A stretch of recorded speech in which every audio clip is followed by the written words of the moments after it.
Hey there, it's Tim. We're back and for another evening.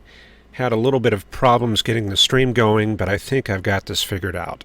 And that's the whole reason I'm doing these live streams, these experimental live streams, to kind of work through it and figure out how exactly to get this all configured and up and running. And probably in about another week we'll be there. This is just going to be a very quick presentation. Going to check out the weather across the U.S., and it looks like just more of the same. This time around, we've got a heat advisory for a lot of Oklahoma, Arkansas, and northern Louisiana.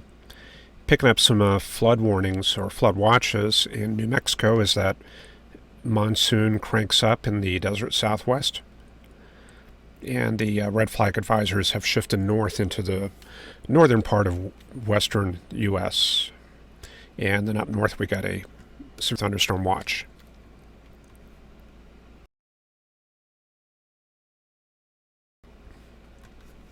Let's check out the NEXRAD radar just real quick. We don't have a whole lot going on here either. North of Aberdeen along the South Dakota-North Dakota border, we do have a couple of multi-cell storms going on, and we can analyze that with higher tilts. These are going to be pretty far from the radar, about 87 miles away. We pick up the tops about right here. This is going to be about 52,000 feet. Pretty good tower there, and I set a dot. And that shows that the higher reflectivities are pretty much stacked over the centroid of that storm. We're not seeing any leaning of these towers very much, and we don't see much in the way of reflectivity gradients. So that's our big storms that we have for today in the U.S., not very much, and then up to the north it looks like some higher base stuff, so kind of a tranquil day.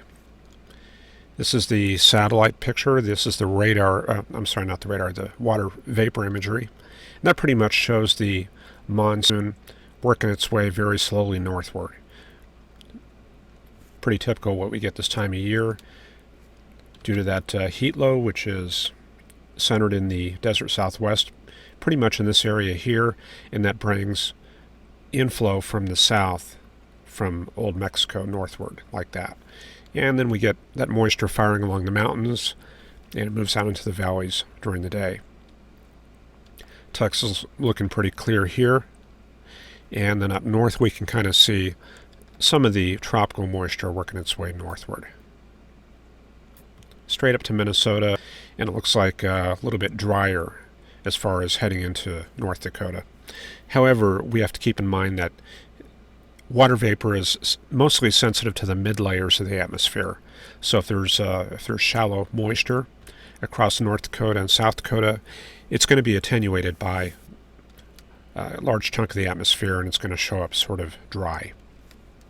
But we do know in the mid levels that there is some pretty decent moisture north of Missouri and Iowa.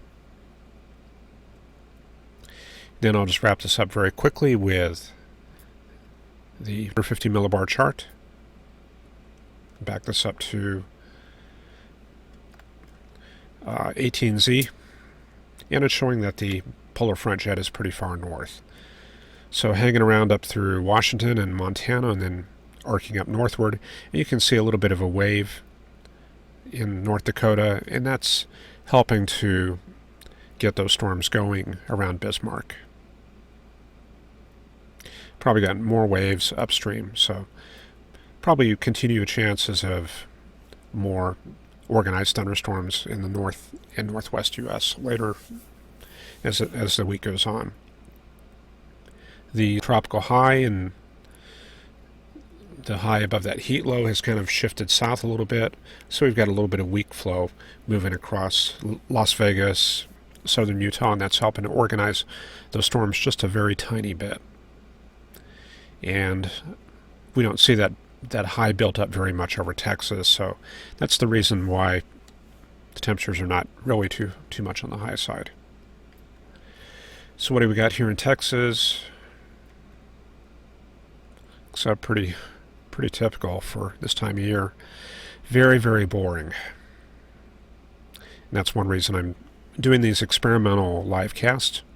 Don't want to do that in the middle of a big storm outbreak. Do it right now when things are kind of quiet. So that way we'll be ready to go when we do have some action. And it looks like it's not going to be that hurricane because latest 5-day progs have got that shifting out over across Belize. Of course, I'm getting a big text block in the way, but yeah, you can see it right there. It's going to head towards Belize, the Yucatan, Bay of Campeche, and that's probably going to break it up before it has any chance of reaching the U.S. Now, that moisture could get caught up in the monsoon circulation and work up towards Arizona. That's certainly possible, or it could move northward into Texas. So we'll keep an eye on that moisture and kind of see how this is going to be working out, because it's going to find its way up here somehow. And with that live stream that we did back on Saturday, I think, that didn't take from YouTube, I did some sounding analysis, and I'm just going to do this very quickly and show you an example of a sounding in this monsoon pattern. This is the Tucson sounding, and I think that may be contaminated because seeing a whole lot of saturated air above 700 millibars. So let me try Flagstaff. Yeah, I guess that'll work. But this is going kind of like the enhanced V that we usually get in the desert Southwest.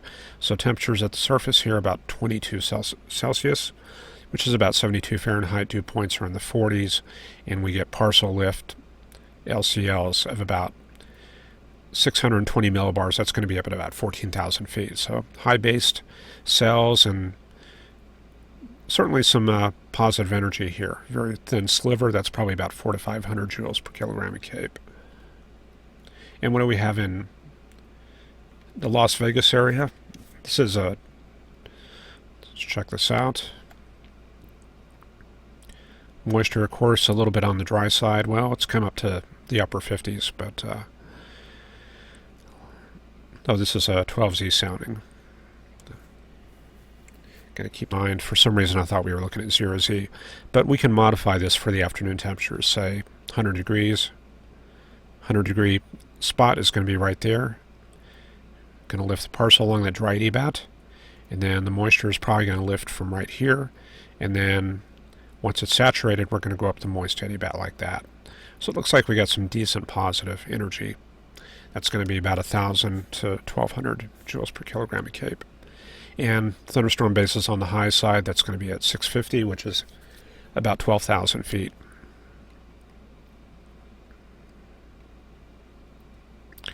Okay.